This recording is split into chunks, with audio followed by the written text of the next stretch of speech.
Gestalt therapy. The key figure is Frtiz Perls. Some of the other figures are Irvin Polster and Miriam Polster.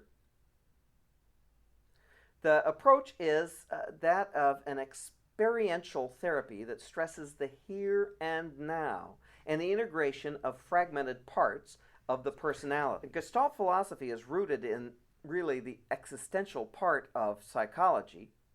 It stresses the unity of mind, body, and feelings.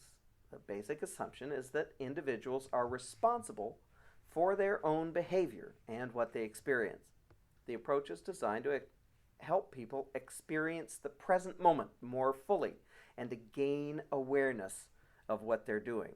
The approach is experiential in that client comes to grips with what they're thinking, feeling, and doing as they interact with the therapist.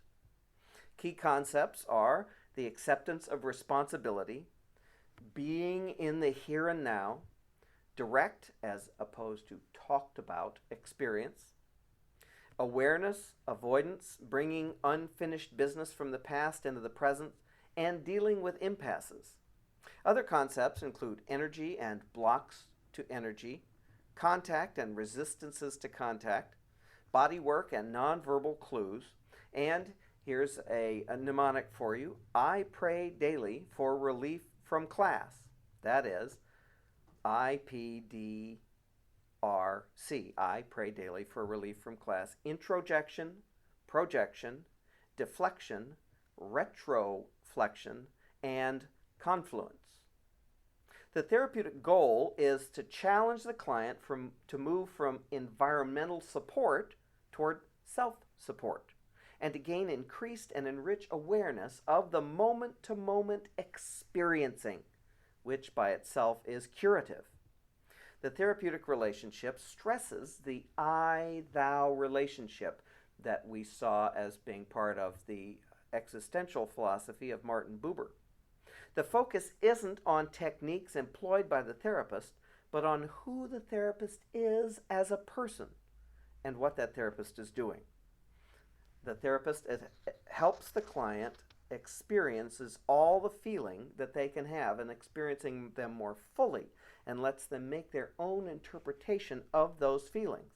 The therapist doesn't interfere with the client, but focuses on the what and the how of their behavior.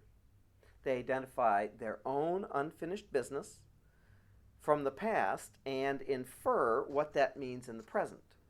So the techniques are designed to intensify direct experiencing and to integrate conflicting feelings. Ideally, techniques grow out of the dialogue between the therapist and the client. It's essential that the therapist respect the client's resistance and not force participation.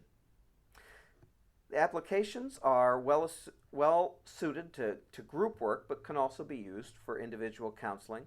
It's applicable to elementary and secondary classrooms. And the real question is, with whom should the situation be raised because of the importance of the therapeutic relationship?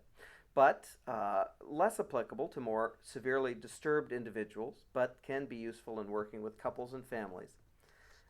Methods are powerful as catalysts for opening up feelings and getting clients into contact with their present experience.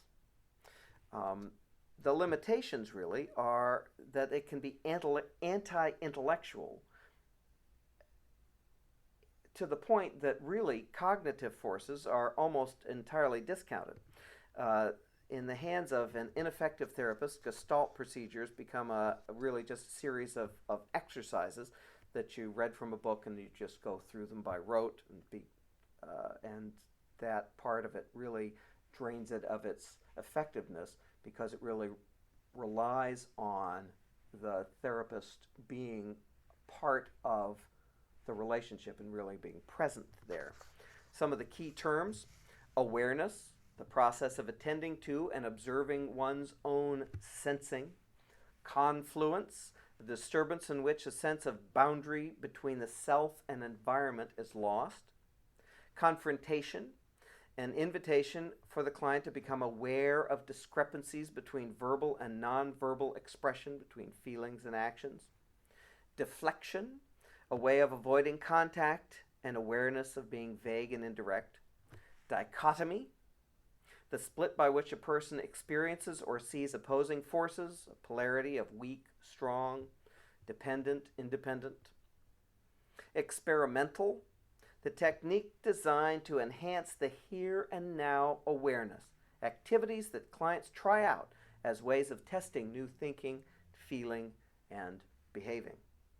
Introjection, the uncritical acceptance of another's beliefs and standards without really assimilating them. Projection, the process by which we disown certain aspects of ourselves by ascribing them to the environment, really the opposite of introjection. Retroflection, the act of turning back into ourselves something we would like to do or have done by someone else. And unfinished business, unexpressed feelings such as resentment, guilt, anger, grief that date back to childhood that now interfere with our effective functioning now, today. Those are some of the things you need to know about Gestalt therapy for the test, and good luck.